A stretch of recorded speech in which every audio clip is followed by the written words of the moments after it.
Bienvenue à vous dans cette nouvelle vidéo d'actualité auto, celle du samedi 21 février 2026. Aujourd'hui, on va parler de Geely, marque de voiture chinoise qui vient d'humilier la concurrence européenne en dévoilant une nouvelle berline hybride rechargeable à un tarif complètement imbattable. On parlera de Stellantis avec deux bonnes nouvelles puisqu'après avoir massivement licencié l'année dernière, le groupe finalement lance une campagne de recrutement massive en France. La deuxième bonne nouvelle concerne sa marque chinoise Leapmotor qui est tout simplement la marque qui a connu la plus grosse progression de vente en janvier 2026 sur le marché européen. D'ailleurs, on fera un petit point sur les chiffres importants à retenir du marché européen de janvier 2026 qui viennent d'être publiés. On parlera également du nouveau rapport très comique remis par France Vie Mobilité qui préconise au gouvernement français de promulguer une loi qui limiterait le prix des voitures de fonction. Vous allez voir que ça pose énormément de problèmes. Et pour terminer, on parlera de la chute aux enfers de la voiture électrique qui continue aux États-Unis avec un marché qui ne pèse presque plus rien. Ce seront les sujets de cette vidéo qui d'ailleurs, je m'en excuse d'avance, aura un montage extrêmement simplifié. Là, j'ai un gros week-end de travail qui m'attend, donc montage rapide pour la vidéo du jour. Toutes les informations seront données à l'oral, donc n'hésitez pas à consulter cette vidéo sous forme de podcast pendant par exemple que vous faites autre chose. N'hésitez pas, si la vidéo vous plaît quand même, à laisser un petit like, à vous abonner pour les prochaines, à la booster et bien sûr aussi à laisser un petit commentaire pour booster le référencement dans lequel vous donnerez votre avis sur l'actu du jour. Dans cette vidéo, je voulais vous parler un petit peu de Geely. C'est une marque chinoise qui vient de dévoiler une nouvelle berline hybride rechargeable. Et clairement, quand on voit ce qui est proposé sur ce modèle au prix auquel c'est proposé, on se dit quand même que les marques européennes ont beaucoup de soucis à se faire puisqu'elles sont tout simplement incapables de proposer des véhicules similaires à des prix similaires. Alors là, on va faire un focus sur la berline Galaxy nouvelle génération. Alors ce qui est assez intéressant, c'est que l'ancienne génération n'était pas vieille du tout. Elle était sortie en octobre 2025, mais 6 mois plus tard, Geely lui offre déjà un premier restylage, un restylage qui permet à Geely d'introduire une nouvelle motorisation hybride rechargeable qui dispose maintenant d'une plus grosse batterie, c'est 28,3 kWh contre 17 auparavant. À titre d'information, pour la comparaison, cette batterie qui ne sert que pour la partie hybride rechargeable sur cette Geely a une plus grosse capacité énergétique que la batterie principale de la Twingo électrique actuelle qui fait 27 et quelques kWh. Dans le cas de Geely, on est sur un véhicule hybride rechargeable qui proposera en plus de ce système électrique un moteur atmosphérique thermique, 4 cylindres 1,5 litre, 210 chevaux. On ne sait pas précisément quelle sera sa puissance, ce qu'on sait c'est que l'ancienne phase faisait 163 chevaux en cumulé. Ça ne devrait pas beaucoup changer, elle devrait rester dans ces eaux-là. Ce qu'on sait par contre c'est qu'elle pèse 1625 kg, ce qui est quand même relativement faible pour une voiture de type berline qui fait quand même 4,80 m de long et qui a quand même des batteries de 28 kWh. À titre de comparaison, c'est 200, 300, voire même 500 kg de moins que ce que proposent les marques européennes qui font des berlines hybrides rechargeables. Si on regarde du côté d'une Passat hybride, c'est 1900 kg avec une batterie qui fait 19 kWh. Et du côté de chez Mercedes, par exemple, la C300, on est sur une voiture qui dépasse largement les 2 tonnes. Donc c'est plus léger et c'est aussi grâce à ce poids contenu que Geely arrive à annoncer 170 km d'autonomie en mode tout électrique pour cette hybride rechargeable. Alors on est d'accord, c'est avec le cycle CLTC qui est assez optimiste comparé au cycle européen WLTP, mais même si on retirait 15-20%, ce qui est, on va dire, à peu près la norme quand on passe du CLTC au WLTP,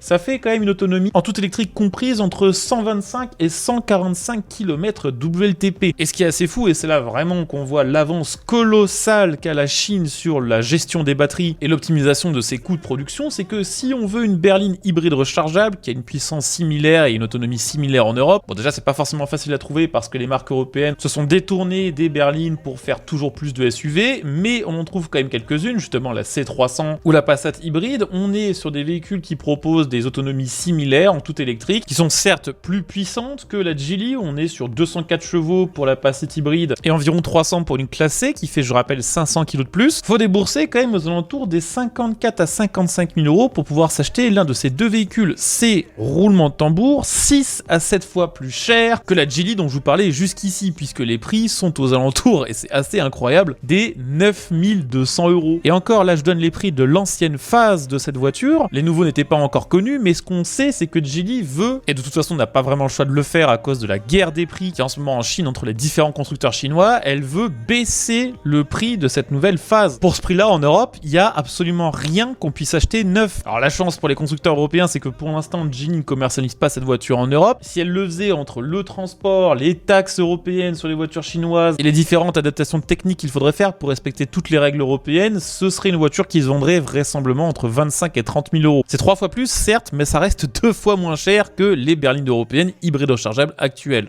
Maintenant, on va parler de Stellantis avec, je vous le disais, deux bonnes nouvelles. La première concerne une campagne de recrutement. Après avoir mis en place tout un tas de plans d'économie et de licenciement en 2025, Stellantis fait machine arrière et prévoit maintenant de recruter massivement, notamment en France où le groupe veut recruter 1400 personnes en CDI, dont 700 ingénieurs. Le groupe a finalement remarqué qu'il avait beaucoup trop licencié et surtout beaucoup trop licencié d'ingénieurs. Un manque d'ingénieurs qui ralentirait le développement de Stellantis, de ses différents modèles, de sa gamme, qui serait également à l'origine de certains problèmes de qualité sur différents modèles du groupe et sur différentes motorisations. C'est plutôt une bonne nouvelle pour l'industrie automobile française, on va pas s'en plaindre. Autre bonne nouvelle pour Stellantis, sachez que sa marque chinoise Leapmotor est la marque qui a réalisé la plus grande progression de ses ventes en janvier 2026 sur le marché européen. On parle ici d'une augmentation des ventes de 400% sur janvier 2026 comparé à janvier 2025. Alors effectivement, on partait de loin puisque l'année dernière, elle n'a vendu que 800 exemplaires contre 4200 sur le début 2026. N'empêche que ça reste une sacrée progression et c'est surtout l'une des seules marques du groupe qui est en réelle progression. D'ailleurs, vu qu'on parle du marché européen, je vous propose de faire un petit bilan des chiffres 2026 qui sont maintenant publics. Se sont immatriculés sur le marché européen en janvier 2026 3,6% de voitures de moins qu'en janvier 2025. Je rappelle qu'en France, on est à moins 6,5%, on fait partie des pays qui plombent le plus le bilan, mais même sans nous, l'Union européenne serait quand même en nette baisse. Parmi les autres chiffres importants à retenir, c'est que les ventes de voitures hybrides rechargeables sont en hausse de 32% et les ventes de voitures électriques de 14%. Et d'ailleurs, je tiens à faire une petite précision par rapport à une vidéo que j'ai fait il y a quelques jours, une vidéo dans laquelle on parlait du fait que les ventes de voitures électriques étaient en baisse au niveau mondial sur janvier 2026 comparé à janvier 2025, en cumulant les données de tous les pays du monde. À l'époque, je vous avais dit que l'Union européenne était le seul grand continent sur lequel la voiture électrique était en progression et je vous avais dit qu'elle avait progressé de 24%, ce qui à l'époque ne paraissait pas spécialement incroyable, puisqu'avec seulement, entre guillemets, plus 24%, c'était le plus faible mois d'augmentation sur les 12 derniers mois. Donc je vous avais dit plus 24% et pas plus 14%, c'est parce que dans l'article que j'avais lu, il y avait pour les données européennes une fusion des ventes de voitures hybrides rechargeables et des voitures électriques. Donc c'est bel et bien plus 14% de ventes de voitures électriques en Europe, ce qui est encore moins que les 24% que je vous avais annoncé à ce moment-là, ce qui était déjà pas brillant. Autre chiffre à retenir, Dacia a vu ses ventes chuter de 35% en janvier, pour plusieurs raisons. Déjà parce que la nouvelle gamme Dacia est plus chère que l'ancienne, mais aussi parce que l'année dernière, en 2025, ça avait été une année particulièrement productive pour Dacia, donc forcément, il faut s'attendre à ce que 2026 soit pas aussi brillant. Autre chiffre important, les diesels sont en baisse de 18% et dimanche, je vais vous faire une vidéo spéciale sur la chute du diesel, parce qu'il y a plein de choses qui sont très méconnues sur pourquoi et comment on est passé de 60% des ventes il y a 10 ans à plus que 5 ou 6% de part de marché. Et les hybrides classiques ont continué de progresser avec plus 4,4% et représentent largement maintenant plus de la moitié des véhicules immatriculés. Je voulais également partager avec vous un rapport que j'ai trouvé absolument hallucinant qui nous vient de Forum Vie Mobile. C'est un laboratoire d'idées qui s'est consacré aux questions de mobilité et des transports. C'est un petit peu comme transport et environnement, c'est des gens qui ne conduisent pas de voiture et qui ne travaillent pas vraiment, qui jugent quelle voiture devrait conduire les travailleurs. Ce que veut mettre en avant ce rapport, c'est que la voiture de fonction est une source d'inégalité, que effectivement les cadres et ceux qui ont des grosses fonctions bénéficient en général de voitures de fonction beaucoup plus chères et beaucoup plus haut de gamme que les salariés ayant des postes un petit peu plus bas. Pour elle, la voiture de fonction représente, je cite, une impasse sociale, fiscale et écologique. Résultat, Forum Vie Mobile conseille au gouvernement français de mettre en place une loi qui limiterait la valeur des voitures de fonction à 25 000 €. Cette idée, on peut en penser ce qu'on veut, on peut se dire qu'effectivement ça limiterait les inégalités, ou se demander à quoi bon essayer de grimper les échelons si c'est pour avoir au final des avantages réduits. N'empêche que si c'était mis en place, ça créerait un problème immédiat. En face, on a une commission européenne qui veut forcer les entreprises à passer à la voiture électrique, y compris pour les voitures de fonction. Elle estime que les voitures de fonction et les voitures d'entreprise, c'est l'un des leviers clés pour l'électrification de l'automobile, puisque les entreprises renouvellent beaucoup plus leur parc automobile. Ça permet d'avoir rapidement des voitures d'occasion électrique moins chères et donc d'augmenter leur part dans le parc français. Le problème, c'est qu'à moins de 25 000 € dans les voitures électriques, il y a rien ou presque rien que des petites citadines qui ont des autonomies complètement rincées. Ce serait absolument contre-productif parce qu'on ne retrouverait sur le marché de l'occasion majoritairement que des petites citadines qui ne correspondent absolument pas à un usage familial ou à un usage longue distance. Et paradoxalement, ça freinerait en fait le développement du marché de la voiture électrique et l'électrification du parc auto. Mais bon, d'après Forum Vie Mobile, ça permettrait aux entreprises d'investir plus dans ce qu'elle appelle les crédits mobilité qui servent à financer le vélo, le métro, l'autopartage. On n'est vraiment pas sorti de l'auberge. Et d'ailleurs, tant qu'on parle de voiture électrique, je voulais rapidement vous parler d'une étude qui a été réalisée aux États-Unis sur la voiture électrique et sur ses ventes. Ventes qui sont déjà en net recul depuis que les subventions à l'achat ont été supprimées par le gouvernement Trump. Et la situation ne va pas s'arranger puisque les constructeurs estiment que elles vendront et elles produiront à l'horizon 2030 3 fois moins de voitures électriques que ce qui avait été prévu au départ. Elles tablaient sur 7 millions d'unités et estiment maintenant que seulement 1,8 million, donc en fait moins de 3 fois, pourraient finalement trouver preneur. Alors évidemment, les élections de mi-mandat pourraient modifier l'orientation actuelle si les démocrates regagnent du terrain, ce qui n'est absolument pas sûr. Bien sûr, un changement de président en 2028 pourrait aussi rebattre les cartes une nouvelle fois, et ça coûte très cher aux marques qui ne savent pas sur quel pied danser. Et là, elles doivent réinvestir en urgence sur le thermique et l'hybride parce que c'est ce que les Américains veulent, et c'est ce qui se vend, mais il n'y a rien qui dit que dans 2 ans, elles devront pas finalement basculer vers l'électrique et rattraper 2 ans de retard en plus sur les Chinois. C'est le bordel. Vaudrait mieux peut-être laisser tout simplement le choix aux gens. Voilà, on a fait le tour pour ces actus du 21. J'espère que la vidéo vous aura intéressé. Si c'est le cas, je compte sur vous pour le montrer en laissant un petit like, en vous abonnant pour les prochaines vidéos, en devenant un soutien via le bouton rejoindre sous celle-ci. On se retrouve dès demain pour la prochaine. Ciao.